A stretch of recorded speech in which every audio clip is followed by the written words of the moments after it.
자세하게 분석해 보겠습니다. 유진투자증권 여의도 영업부의 강영현 부장과 함께하겠습니다. 어서 오세요. 안녕하십니까? 네, 지난 우리 금요일장 시장의 상승만큼이나 미국도 금요일장이 상당히 좋았습니다. 네. 미국 금요일장 2% 내외로 상승했고 주간 단위로도 좋았고요. 네. 이에 따라서 이제 지금 지수 선물은 다소 조정을 받고 있거든요. 네. 미국 증시.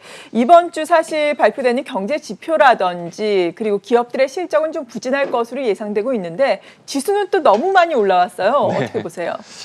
그러니까요. 이게 뭐 우리가 좋은 노래들 듣다 네. 보면은 이제 기승전 이렇게 되면서 노래들이 이제 나오는 부분들이 있을 겁니다. 근데 마치 이제 후렴구부터 막 클라이막스부터 이제 몰아쳐 갖고 노래가 나오고 이제 앞에 나오는 전반적인 도입부가 뒤에 나오는 것처럼 시장이 이렇게 움직인다라고 하는 부분에 대해서 투자자들이 어떻게 대응해야 할지라고 하는 부분입니다.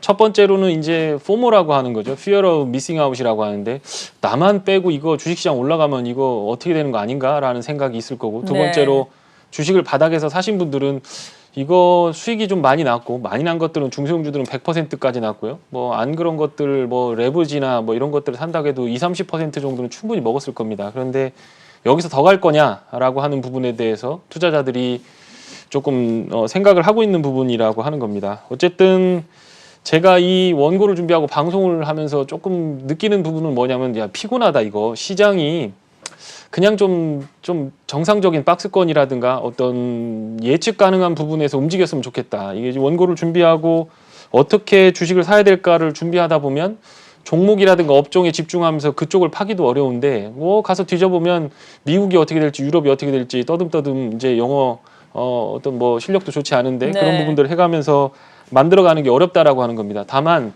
주식 투자를 하면서 저희 증권맨 같은 경우는 뭐 그런 거예요. 뭐 강세장이라고 하는 거는 그 정말 잘 아는 노래가 나오는 거랑 똑같습니다. 아 이거 기가 막히게 하이라이트 나올 때는 온 힘을 다해다 이제 배에다 힘을 주고 한번 따라 불러야지라고 하면서 미리부터 준비를 하고 있습니다. 강세장은 한 20년 정도 주식을 하다 보면 이 느낌적인 부분들도 있고 아 이거는 되겠다라고 하면서 영혼까지 끌어모아다가 한번 베팅해야 되겠다라고 하는 네. 부분들이 분명히 나오는데 확실하게 말씀드릴 수 있는 건 이번 장은 그런 장은 아닌 것 같다라고 하는 그렇죠. 부분이 제 생각입니다.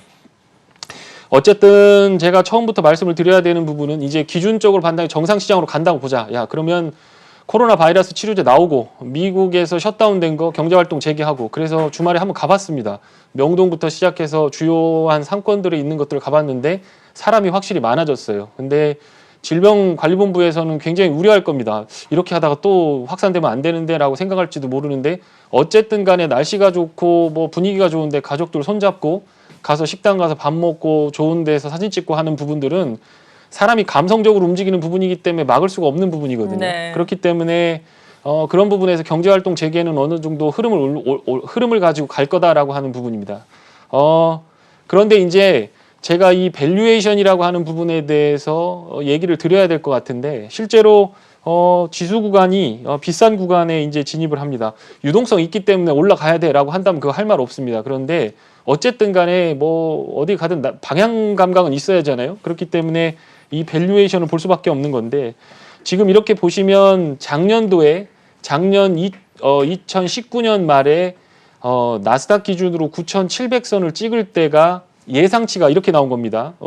이익이 이렇게 늘어날 거다. 15%에서 20% 정도 늘어날 거다라고 생각하면서 지수를 그만큼 땡겨 놓은 겁니다. 그런데 지금 이 분홍색으로 만들어 놓은 거는 정확하지 않다라는 거예요. 네. 이 실적이 어떻게 나올지 분명히 부러질 건 아는데 이게 18년 저점으로 나올지 17년 저점으로 나올지 아니면 16년보다도 더 밑으로 빠질지에 대해서 모르는 겁니다. 그러니까 여기다 갖다 붙이는 건 뭐냐면 유동성 그렇게 풀었는데 그렇게 되면 16년으로 갔다가 18년, 19년 쪽으로 기업 실적이 회복이 되는 상황이 오게 되면 주가는 뭐 훨씬 더 빨리 반영을 할 거니까 주가는 지금 수준보다 높아지는 게 맞다라고 하는 건데 첫 번째로 착각하고 있는 것들은 뭐냐면 아무리 연준이 돈을 풀어주고 그 부분에 대해서 얘기한다고 해도 경제 상황이 제대로 돌아오게 되면 그 돈을 다시 회수합니다. 그대로 거품 나오게 돈 값어치 없어지게 그냥 놔두지는 않는다라고 하는 부분이고 그래서 이 밸류에이션이라고 하는 건 적정한 가치를 따져보는 부분이고 그래서 기업 실적들이 발표가 되는 이번 어떤 4월, 5월 이 구간에서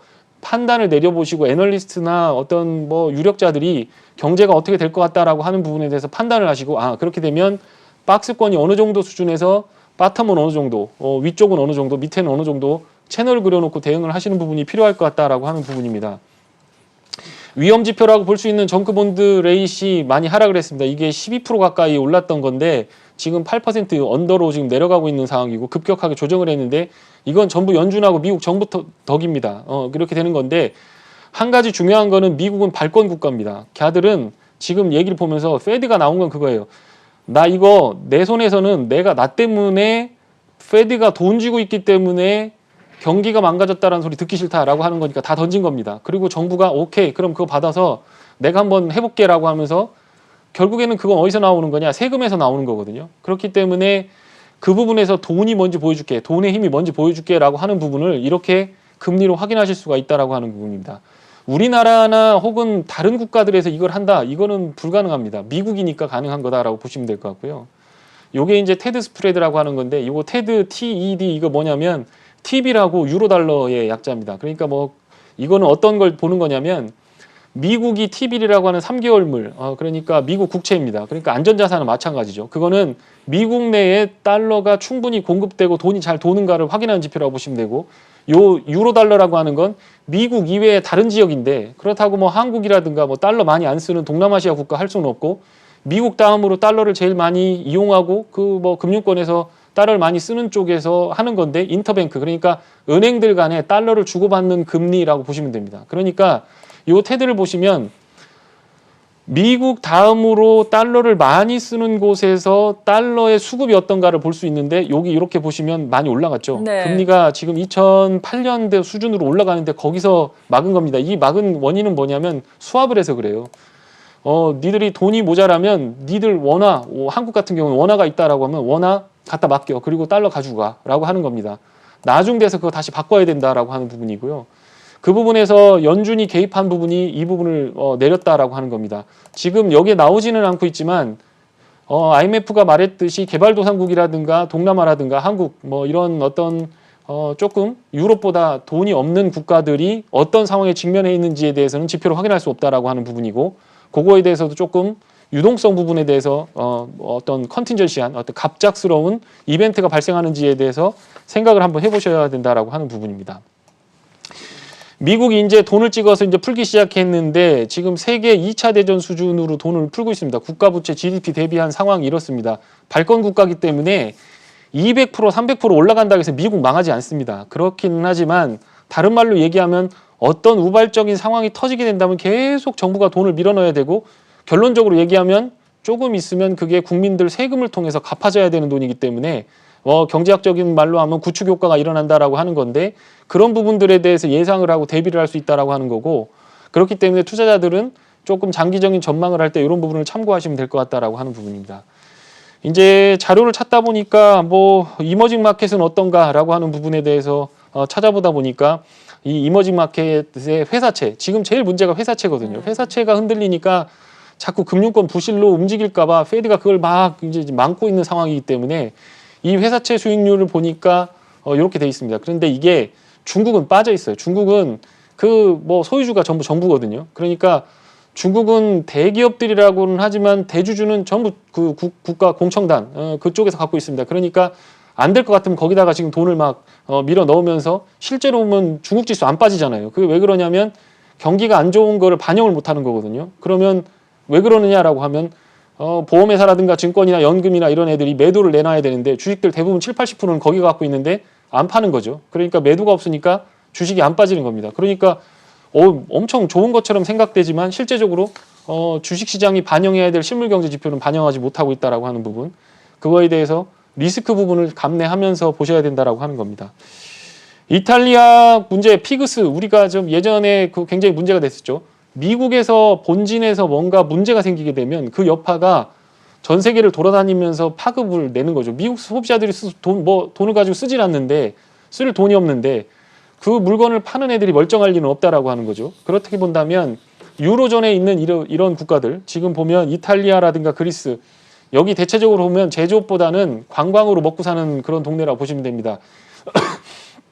여기에 사람들이 방문을 안 하고 비행기가 뜨고 가라앉지를 않는다라고 하면 여기는 볼 필요도 없는 겁니다. 이렇게 된다고 할 때 이 국가들이 과연 어떻게 해결할 수 있는 것인가라고 하는 건데, 결론적으로 보면 여기 독일, 잘 사는 나라 독일, 국가 부채 비율 없는 독일이 유로존 전체에 대해서 출자를 하면서 우리 채권 발행해서 나도 좀 도와줘라고 하면서 이탈리아, 그리스에 대해서 도움을 주는 유로존 전체에 코로나19 관련된 채권을 발행을 해서 그걸 돈을 조달을 해다가 해줄 수밖에 없는 거고, 그거는 누가 사냐? 독일이나 미국이 사줘야 되는 것밖에 없다라고 하는 부분입니다. 그래서 그런 내용들이 나오면 2차적으로 조금 중요한 부분에서 문제는 해결됐다, 이렇게 좀 보시면서 생각을 해보시면 되지 않을까, 그렇게 정리를 해드리면 될 것 같습니다. 네, 그럼에도 불구하고 기업 실적 악화가 지금 불보듯이 뻔한 상황이기 때문에 지수상으로 보자면은 밸류에이션 그 위험은 좀 있다, 고평가가 너무 돼 있는 것이 아닌가, 이렇게 생각을 해볼 수도 있을 것 같은데, 지수가 이렇게 올라오는 동안 그래도 또 그동안은 낙폭 과대주도 올라왔고 시장에서 네. 또 부각을 받는 또 주도주도 나름대로 같이 올라왔었는데, 이제는 지수단에서 부담이 있다면 종목을 선별하는 데 있어서 더욱더 주의가 필요하잖아요. 어떤 네. 종목들 봐야 될까요? 네, 그래서 제가 이제 저도 어차피 뭐 이 방송 끝나면 가서 이제 화장 지우고 메이크업이라고 합니다. 네. 이제 그 지우고 이제 또 컴퓨터 앞에 앉아서 이제 뭘 매수해야 될까, 아니면 어떤 전략을 취해야 될까를 고민해야 됩니다. 네. 뭐 여러 가지 애널리스트 분들이나 뭐 이런 분들의 의견들도 뭐 참고를 해야 되는 부분이고 다 있지만, 분명한 건, 확실히 분명한 건 있어요. 예전에 경험을 한번 말씀을 드리면 그거예요. 네. 99년도에 마이크로소프트사가 있었는데요. 멀티플 100배가 넘었습니다. 근데 나스닥이 엄청나게 스카이라케팅했어요. 지수를 다 끌어올렸습니다. 그런데 그때 당시에 마이크로소프트 상황이 어땠냐면, 실제로 돈 내고 마이크로 MS 오피스를 쓰는 데는 5%밖에 안 됐습니다. 나머지 95%는 일명 짝퉁이라고 그러죠. 아, 맞아요. 불법 그때만 소프트웨어가 해도. 잔뜩 했는데, 마이크로소프트가 뭐라고 했냐면, 그래 써라, 단속을 하지 않았어요. 왜 그랬냐면, 손에 익을 때까지 쓰게 해줄게라고 하는 겁니다. 그래서 사람들이 모든 오피스라든가 전자문서라든가 정부든 뭐 기업이든 학생이든 이제 워드 프로세서 자체에 대한 편집 기능부터 시작해서 모든 기능들이 마이크로소프트에게 맞춰질 때까지 불법 소프트웨어에 놔둔 겁니다. 네. 그거에 대해서 시장을 알고 있었죠. 그리고 그 당시에 이런 전략 때문에 마이크로소프트는 앞으로 잘 될 거다라고 하는 전문가 의견이 맞았습니다. 지금도 보시면 뭐 아마존과 같은 클라우드 서비스를 개설을 해서 그것 때문에 성장성이 있다라고 하면서 올라가는 것도 맞겠지만, 실제적으로 그리고 나서 사람들이 이제 MS 오피스밖에 없다라고 생각할 때쯤에 거기다 페인트를 들이대면서 야, 니들 이거 불법 복제 쓰는데 돈 다 내라고 하면서 요금을 청구하기 시작하면서 마이크로소프트로 유입되는 현금 흐름이 굉장히 좋아졌다라는 겁니다. 지금 똑같은 일이 우버 같은 데도 발생하고 있는 거예요. 이익이 3조 4조 마이너스 나는데 시가총액이 100조로 상장을 합니다. 얘들이 피는 논리는 뭐냐면, 지금 택시 앞에 운전수들, 버스 앞에서 운전수들이 다 이렇게 기사분들이 다 이렇게 자리를 하고 있는데, 그분들한테 월급 주는 거 나중에 되면 다 우버로 들어간다. 그러니까 자율주행 나오게 되면 이거 그 돈 다 뭐 우버로 들어오는 거니까 이거 끝내주는 거 아니냐라고 했지만, 99년도 닷컴 버블 때 마이크로소프트가 꼭지를 찍고 나서 쭉 빠졌던 거를 한번 기억해 보셔야 됩니다. 경제 상황이라고 하는 것과 기업 실적이라고 하는 것과 또 그거에 맞춰서 주식시장이 대응하는 부분에 대해서 과열과 거품이 있는 부분이 혹시라도 내가 지금 사는 주식에 대해서 영향을 미치지 않을까라고 하는 부분. 그래서 지금 확인한 부분들이 분명히 있어요. 우리가 코로나 때문에 확인한 것, 그동안 서브라고 생각했던 AI라든가 클라우드 컴퓨팅이라든가 원격 의료, 원격 진료 같은 부분들, 사회적인 알력 다툼에 의해서 되느냐 마느냐라고 했던 부분에 대해서 이번에는 반드시 해야 된다. 이거 꼭 필요하다. 혹시 공장에 못 가는 일이 발생하게 되면 집에서 재택근무를 하더라도 이건 반드시 해야 된다라고 하는 필요성을 반드시 느꼈고, 두 번째로 그동안 건강에 대해서 생각 안 했던 분들이 이제 좀 보약 좀 먹고 건강 관리도 좀 해야 이거 코로나 이길 수 있겠다. 건강한 사람들은 멀쩡하게 지나가는데 잘못한 사람들은 이거 죽는다고 하니까 네. 우리가 이거 관리 좀 하자라고 하면서 우리가 분명하게 확인하는 부분들은 나오고 있다라고 하는 겁니다. 그래서 어떻게 봤을 때는 트렌드에 대해서 확인은 분명히 할 수 있지만, 좋은 가격이냐라고 봤을 때에 대해서 그거에 대해서 투자자들은 분명히 결론을 내리고 들어가셔야 된다라고 하는 부분입니다. 예전에 99년도에 마이크로소프트를 사신 분들은 그거 15년 기다려야 본전 왔습니다. 지금 4차 산업혁명 자율주행부터 시작해갖고 AI 같은 이런 부분들이 멀티플 100배, 150배 혹은 그것도 계산이 되지 않는 영업이익 적자 나는데 여기서 내가 기가 막히게 들어가야 되겠다라고 하는 부분에 대해서는 한 번 정도 캄다운을 해보신 후에 생각을 해보시는 것이 필요하다라는 게 제 생각이고요. 그렇기 때문에 이제 이익 조정이 크지 않은 업종들, 이런 부분들을 한번 보시면 될 것 같다라는 거고, 실제로 미국이 이 부분을 회복하려면 경기부양책을 내야 됩니다. 5G하고 토목공사 일으킬 겁니다. 그런데 5G는 우리나라는 정부가 주도적으로 합니다. 주파수 할당하고 통신사들 불러다가 이거 깎아줄 테니까 니들 빨리 투자해갖고 우리가 1등 먹자라고 하면서 정부 주도로 하고 중국도 그렇습니다. 그런데 미국은 그게 민간 주도예요. 그러니까 통신사들이 내가 해야 되겠다라고 하면서 발룬티어를 하지 않는다면 정부가 아무리 얘기를 해줘도 세금 깎아주는 것 말고는 통신 시장에 진입할 수 있는 부분이 없기 때문에 네. AT&T나 버라이즌을 잘 보셔야 된다라고 하는 부분이고요. 그렇기 때문에 결국 망가져 있던 고속도로 통신망 인프라 관련된 부분을 땅을 파기 시작할 겁니다. 그렇게 되면 중국, 미국에서 땅 파기 시작하면 굴삭기라든가 이런 부분들은 분명히 도움을 받을 거기 때문에 몇 년 동안 죽어있던 섹터들에 대해서도 눈을 한번 돌리시는 것들이 필요하다라는 거고요. 치료제나 백신 관련된 부분은 너무 고평가입니다. 이거 전문가들 얘기를 들어야 되는데 저도 전문가는 아니기 때문에 모릅니다. 그런데 백신 개발은 10년이 걸릴지 5년이 걸릴지 모른다. 그 다음에 치료제는 나오긴 나올 건데 임상시험이 충분히 필요한 거기 때문에 빠르면 여름 지나고 나서 나올 거다라는 거고 그거에 대해서 국내 기업보다는 글로벌 제약사들이 있기 때문에 투자를 하실 때도 그냥 해외 주식 사시면 되겠다라고 하는 부분 그렇게 좀 정리를 해드리면 될 것 같습니다. 네. 그래서 이제 제가 추천을 해드릴 부분들은 폐기물 관련된 부분입니다. 폐기물. 네, 폐기물 업종 관련돼서 어쨌든 5월에 법령이 개정이 되면서 지난번에도 한번 소개를 드렸습니다만은 어디다 쓰레기 함부로 버릴 수 없어요. 분리수거나 이런 부분들에 대해서 자꾸 환경 규제가 강화가 되고 소각장이 600개, 700개 있던 것들이 절반으로 줄어들고 그거에 대해서 집진 설비라든가 자본 투자가 많이 늘어나게 돼 있습니다. 그렇게 되면 상장돼 있는 기업들이 상당히 좋고요. 매립지 관련된 부분에서 환경단체들이 와서 어디다 뭐 쓰레기 좀 갖다 묻으려고 하면 들고 일어나서 못하게 하거든요. 그러면 기존에 있는 매립지에 최대한 압축을 해서 최대한 밀어넣고 가격은 상승하게 돼 있습니다.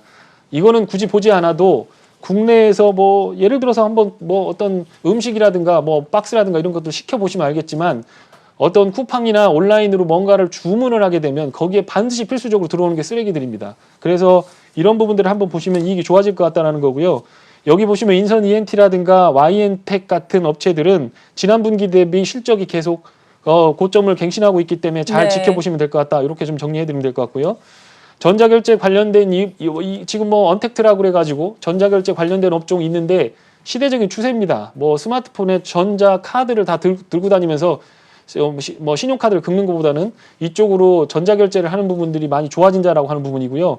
전분기 대비해서 이번 분기 좋아지고 1분기, 2분기도 볼 것도 없습니다. 좋아질 수밖에 없습니다. 왜냐하면 온라인 매출이 늘어나기 때문에 오프라인이 줄어드는 부분을 온라인이 상세를 해서 더 세울 가능성이 있기 때문에 이쪽에 대해서도 한번 보시면 될 것 같고 다만 언택트 관련된 부분이라고 해서 주가가 많이 올랐습니다. 그러니까 그렇죠. 주가가 좀 조정을 보일 때 한번 매매를 해보시면 될 것 같고요. 여기 한국사이버결제 같은 경우에는 계속해서 이익이라든가 영업이익들이 좋아지고 있습니다. 그렇기 때문에 1위를 탈환할 수 있는지에 대해서 한번 살펴보시면 될 것 같다. 이렇게 보시면 될 것 같고요. 중장비 관련된 업체입니다. 5년 동안 안 좋았습니다. 여기 이 중장비 업체들 그동안 망할 기업들은 많이 망하고 안 좋은 기업들은 다 이제 어떤 부분에서는 이익이 안 좋기 때문에 재무 상태가 안 좋습니다. 그런데 꾸준하게 이익을 내고 있습니다. 두산그룹은 어쨌든 계열분리라든가 이런 이슈들도 있기 때문에 움직임이 조금 어떤 부분에서 우발적인 부분들이 있을 수 있겠지만 실제적으로 퍼가 2배, 3배밖에 안 됩니다. 영업이익 기준입니다. 그렇게 되면 이 기업들은 지금 지속적으로 영업 환경이 어려운데도 이익을 꾸준하게 내고 있다라는 거고 가격 좋고 뭐 밸류에이션 메리트가 있는데 왜 못 올라가느냐라고 하면 앞에서 모멘텀으로 끌어주는 뭐 땅을 파지 않는데 굴삭기가 뭐 어떤 부분에서 올라갈 수 있겠어라고 하는 부분입니다. 그런데 앞으로 정부들이 4차 산업에만 투자하는 부분들만 있을 거다라고 생각하시면 안 됩니다. 대부분의 노동자들이라든가 이게 저소득계층을 지원하기 위해서 정부가 낼 수 있는 정책들에 대해서도 관심을 기울여야 된다라고 하는 부분이고요. 네. 중국이라든가 미국은 부동산 시장에서 그런 의미에서 부동산 지표들을 좀 잘 지켜보시면서 요것들을 투자해 보시면 될 것 같다라는 겁니다. 그리고 건강기능식품 관련된 부분 2017년, 18년에 주가가 좋다가 지금 많이 조정을 보였습니다. 그러면서 좋은 종목과 나쁜 종목들 이익적인 부분에서 재무제표로 드러나고 있는 부분이고요. 여기서 주력해서 보고 있는 부분은 노바렉스 같은 부분, 여기 OEM입니다. 개별 인정 재료들이 많이 있어요. 예를 들어서 비타민이라고 하는 것들을 만들지만 그것들이 대부분 OEM으로 만들어집니다. 그러니까 공장은 한 군데고 거기다 마크 붙여서 파는 업체들은 각자 다른 업체이기 때문에 비타민은 여기서 사 먹거나 저기서 사 먹거나 비슷한 겁니다. 그렇기 때문에 요 업체들이 지금 관심이 높아지게 되고 사람들이 이거 건강에 신경 좀 써야 되겠다라고 생각을 하게 되면 그렇게 되면 이쪽에서는 분명히 매출액이 증가가 나타날 거기 때문에 요 기업들의 주가들도 한번 잘 살펴보시면 큰 문제는 없을 것 같다. 이렇게 정리를 해드리면 될 것 같습니다. 네, 이 기업 가운데 그런데 저평가된 기업도 있고 NHN 한국사이버결제 같이 요즘에 시세를 분출하면서 많이 올라온 기업들도 있잖아요. 보다 자세하게 탑픽 종목들을 추려주신다면 어떨까요? 네, 이 전자결제 업체 같은 경우에는 사실은 멀티플이 지금 20배, 네. 한국사이버결제 같은 경우는 20배까지 올라왔습니다. 이게 20배라고 하는 거는 우리나라에서 받을 수 있는 밸류에이션이라고 한다면 저희들 같은 경우는 매도해야만 하는 그런 가격대에 온 거는 확실합니다. 네. 그런데 이제 여기서 우리가 모르는 길을 가는 거거든요. 그동안 이제 저도 뭐 음식을 배달해서 먹거나 혹은 뭐 어떤 온라인 쇼핑으로 하는 거 별로 좋아하지 않습니다. 뭐 가족들 손잡고 가서 백화점 가서 뭔가를 사고 안 되면 할인점, 돈 없으면 할인점이라도 가서 하는 건데 그게 왜 그러냐면 이 언택트에 대해서도 냉정하게 한번 생각해 볼 필요가 있습니다. 사람이 소비를 하는 거가 가성비, 편리성만 보고 하는 건 아닙니다. 이게 사실은 감성적인 부분이 들어가는 거거든요. 어떤 사람은 똑같은 청바지를 5만 원 주고 사는데 어떤 사람은 그 20만 원 주고 사면서도 만족하는 사람이 있거든요. 그렇기 때문에 이 소비라고 하는 거에 대해서 예단하고 이제 오프라인은 다 끝나고 온라인으로 다 될 거다. 실제로 제가 지난 1, 2주간 그걸 실험해 보려고 집에서 해봤습니다. 네. 보통 불편한 게 아니에요. 그게 아파트에 쓰레기들이 쌓이게 되면요, 이거 갖다 금방 버릴 수 없어요. 그거 요일별로 해서 일주일에 한 번씩 갖다 버리거든요. 그러면 집안에 쓰레기가 쌓이게 됩니다. 그리고 그거 음식물 배달한 것들, 플라스틱 용기들, 그게 위생으로 좋은지도 모르겠고, 그걸 깨끗이 세척을 해서 착착 쌓아놓는다 해도 이 부엌 한켠에 쌓여있는 이 쓰레기들이 보통 꼴보기 싫은 게 아닙니다. 그렇기 때문에 이게 어느 정도 나오는 부분에 대해서 조금 좋아질 거다라고 하는 부분은 분명히 있기 때문에 네. 그거 실적을 한번 확인해보고 주가가 좀 빠지면 한번 사보는 거고, 이 한국사이버결제가 좋았던 거는 뭐냐면 2등 하던 업체입니다. KG 이니시스가 1등을 탁 차고, 지금도 보시면 KG 이니시스가 매출액은 1등입니다. 착 차고 올라가는데 2등에서 1등으로 넘어가면서 주도권을 뺏는 거 아니냐라고 하는 부분이었고요. 요 전자결제 업체들은 오프라인 시장은 600조, 700조 되는데 온라인 시장은 60조, 70조에서 80조까지 지금 80조, 90조까지 올라왔습니다. 오프라인 시장을 전자결제로 돌려버리게 되면 이 업체들 실적이 무지하게 좋아질 거다라고 하면서 O2O라고 하는 그런 비즈니스 모델에 대해서 들어보셨을 겁니다. 그런데 그게 지금 상가들이 죽었잖아요. 가서 결제하고 물건 사러 오프라인으로 다니지 않기 때문에 그 부분에 대해서 혹시라도 실적이 반영하게 되면 빠질 수 있습니다. 다만 큰 트렌드로 본다고 하면 전자결제화 되는 부분을 막을 수 없다라고 하는 부분이고, 점점 더 편리하고 점점 더 빠르게 결제가 되면 5G의 최대 수혜를 볼 수 있는 산업 섹터 군 중에 하나이기 때문에 이 부분을 한번 살펴보시면 된다라는 거고, 시장 점유율이 커져가고 안정적인 영업이익을 내면서 뭐 어떤 부분에서 기업 실적이 좀 좋아지는 부분들을 살펴보신다면, 주가가 좀 빠진 다음에 매수에 들어가 보신다면 큰 뭐 실패는 없이 매매를 해보실 수 있을 것 같다. 이렇게 정리를 해드리면 될 것 같습니다. 네, 혹시 다른 종목 말씀해 주신 부분 있나요? 간략하게? 네, 제가 지금 이제 좀 주력으로 보고 네. 있는 것 중에 하나는 이 쓰레기 관련된 업체예요. 폐기물. 네, 폐기물. 예. 이게 매립지 이거 굉장히 돈 남는 장사입니다. 이게 어떤 부분에서 5G나 이런 부분들은 지금 코로나 바이러스가 터지기 전에 실제로 있었던 주가보다 올랐습니다. 네. 그건 뭐 많이 올랐기 때문에 5G라는 거는 저 말고도 전문가들이 많이 얘기할 겁니다. 그거 없이는 앞으로 만들어질 세상 자체가 존재할 수 없다라고 하는 부분이고요. 뭐 그거는 뭐 어쨌든 얘기를 들으시면 되고, 폐기물 관련된 부분에서 매립지와 소각장 이 부분이 구조조정 때문에 굉장히 상당히 좋을 겁니다. 그리고 이 YN텍이라고 하는 업체가 보니까 계속해서 이익이 보시면 알겠지만 연간 단위로 분기별로 계속 좋아지고 있습니다. 지난 4분기에 갑자기 튀었던 건 이제 KG ETS 같은 업체는 이제 병원에서 나오는 쓰레기들이 많으니까 그 부분을 특수하게 소각할 수 있는 소각로를 가지고 있기 때문에 서울 병원에서 나오는 바이러스 관련된 진료, 그거에 따른 방호복 이런 것들을 태우는데 수혜를 받을 수 있다라고 하면서 올라가기 시작하는데, 실제적으로 기업들만 보고 본다면 인선 ENT라든가 YN텍 같은 기업들이 분기별로 실적이 계속 좋아지는 추세가 있기 때문에 두 업체가 공이 가지고 있는 게 매립지입니다. 그렇기 때문에 이 업체들은 주가를 잘 보고 계시다가 조금 뭐 조정을 보일 때 사 놓으시면 그렇게 큰 손해 안 보고 어느 정도 시장 네. 이상의 기대 수익률을 높일 수 있을 거다. 이렇게 좀 정리해드리면 될 것 같습니다. 네, 지금까지 유진투자증권 여의도 영업부의 강영현 부장이었습니다. 고맙습니다. 고맙습니다.